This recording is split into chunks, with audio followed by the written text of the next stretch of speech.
Hi! Today I'm gonna make some Mexican pulled pork. I used to be a head chef of a Mexican restaurant and it's probably one of my favourite places I've ever worked because I absolutely love eating Mexican food and it's quite fun to make as well.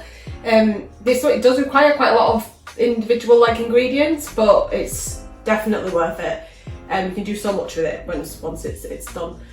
So basically I'll go through everything I've got. So I've got some pork shoulder, I've got some crushed chilies, some oregano, smoked paprika, cinnamon, cloves, cumin. I've got some dried garlic, salt and pepper, oranges, limes, onion, garlic, tomato puree, sugar and vinegar. I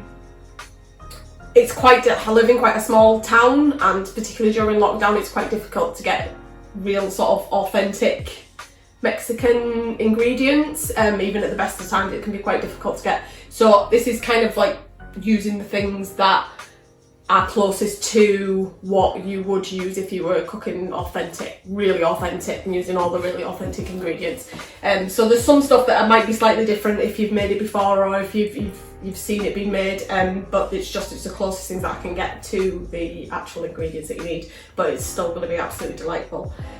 So basically with the pork, what I've done is I like to cut it up a little bit because it takes so long to cook in the oven because you want to really slow cook it. So I have cut it up into 4 bits. I am going to keep the fat on for now because you want to get a lot of the flavour from the fat going into the meat.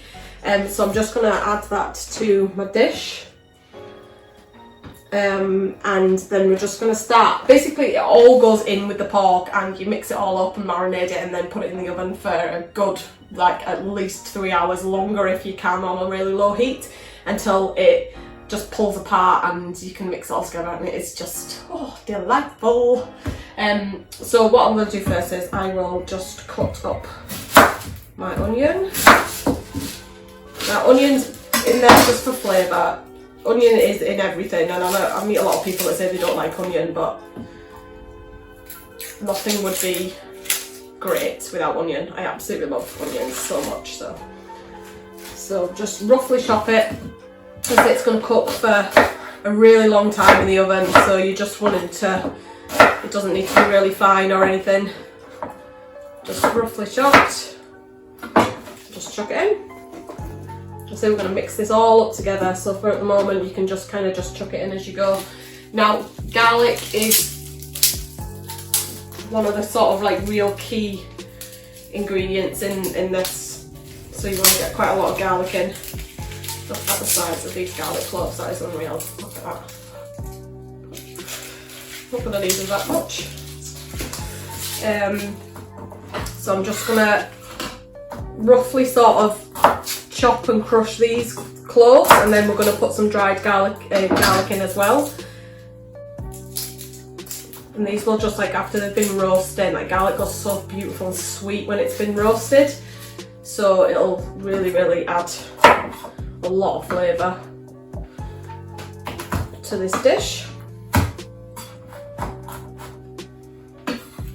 This was one of my favourite things to make and eat in the Mexican restaurant that I worked in. It was always the thing that I would go for a snack of when you've got a minute and you're feeling a bit peckish, just with a flour wrap and just chucked in, and a bit of cheese as well because cheese is always great. Okay, so I will add in some, so I want lime zest. It's all about getting as much flavour in as you want, so the more sort of pungent ingredients you get in, the better really. So you want to get all your zest in. And then cut it up.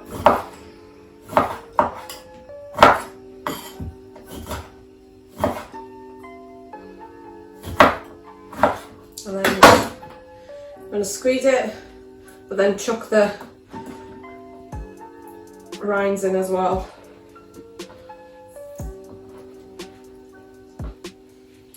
Use so much lime in Mexican cooking, which is great because I love lime, so that's always good. Okay, and then the oranges.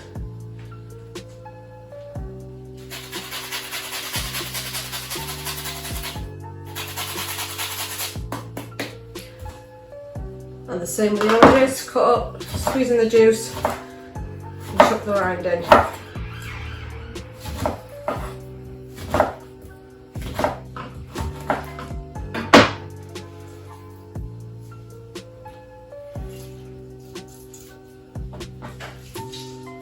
There we go. I'm not putting it all in because I'm running out of space. Okay, so then what we'll do is we'll just start adding in some of our dry herbs and spices. If there's stuff that you don't like as much, you don't need to put as much in, or you can leave it out really if you're really not keen, but do try and add a little bit of each because it does add the flavour. I really like chilli, so I do try and put a fair amount of chilli in. So I like it spicy. And the spices complement it so well with all the citrus, and we're going to put sugar in there as well. So we've got some chilli, some oregano. Now if you can get Mexican oregano, then go for it. So oregano, smoked paprika, to get a nice smoky flavour in. Love smoked paprika, so again I put quite a lot of this in. It gives it a really nice red colour as well. Now, cinnamon and cloves are quite key into it, but I'm not a huge fan of either really, particularly cinnamon. I don't really like the Christmassy things that are made with cinnamon, so I'm just going to put a small amount of cinnamon in because it can be very pungent and full of flavour. And then cloves, again I'm only going to put, don't go heavy handed with cloves because it'll just totally overwhelm the flavour if you put too many in, so I'm just going to put like 5 or 6 in there. Cumin, really nice spice for Mexican food.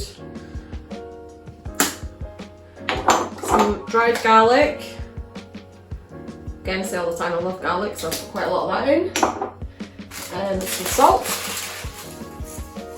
Remember, I haven't salted anything in this yet, so it might look like a lot of salt, but there's no salt on the pork at all yet, so salt, pepper.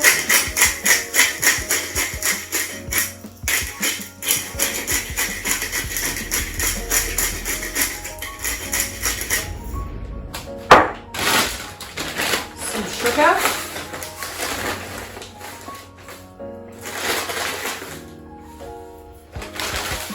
and a splash of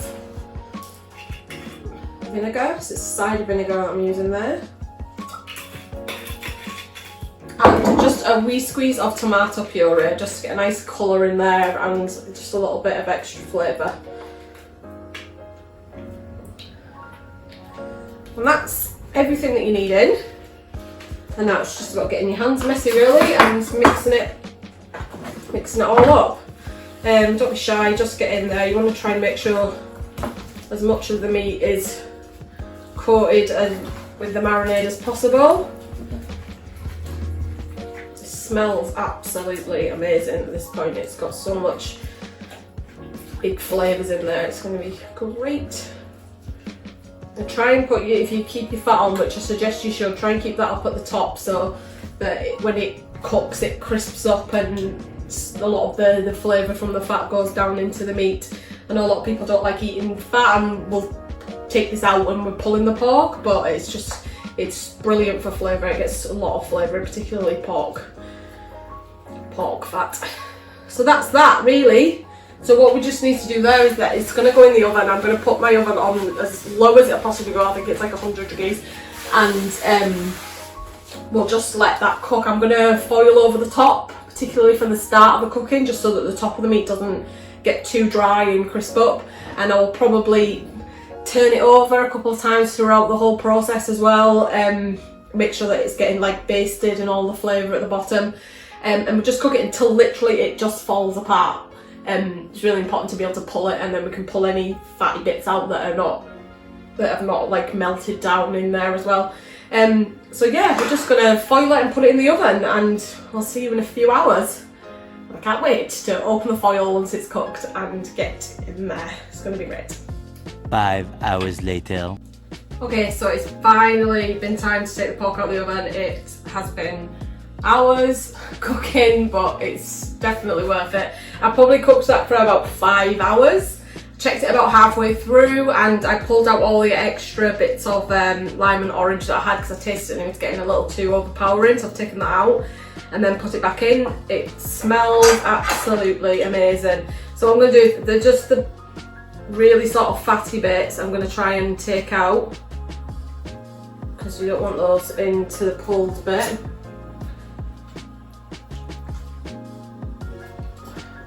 So what we do now is I've got 2 forks, I'm just going to pull it apart, leaving all the rest of the liquid and juice in there because that's where all the flavour is, and the onion and the garlic, and you're just really trying to pull it apart and mush it up now. Just do it however you want. You can leave it to cool if you want and do it when it's cold, but it's more difficult to pull apart when it's cold. So I prefer to do it when it's hot, and then it absorbs more of the liquid as well and flavour that you've got in there. Smells so good.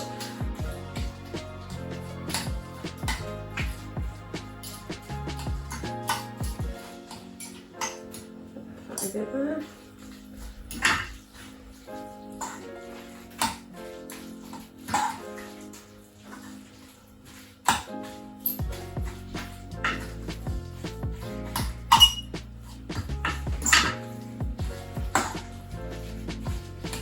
And that's it really. I'm going to taste it, see if it needs any more seasoning.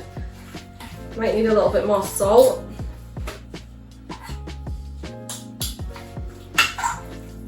I've got all the liquids incorporated into it. It's all pulled apart, it's just falling apart really. It shouldn't. If you cook it for long enough, then this part shouldn't be a lot of work. It should be just literally just mashing it a little bit with a fork and it pulls apart.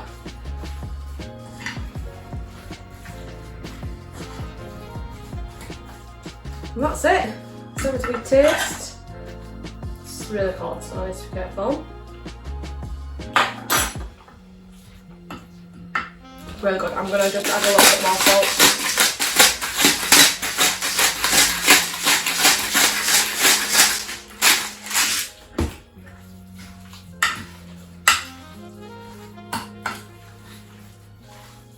And that's that. Now what I'll do this now, I'm going to do another video on making taquillos, which are sort of wrapped up and fried and cheese and lovely, but you can just use this in tacos. You can make soft shell tacos or in a wrap, or you can put it on pizza. You can do whatever you want with it really, but you just sit and eat it. But yeah, there you go.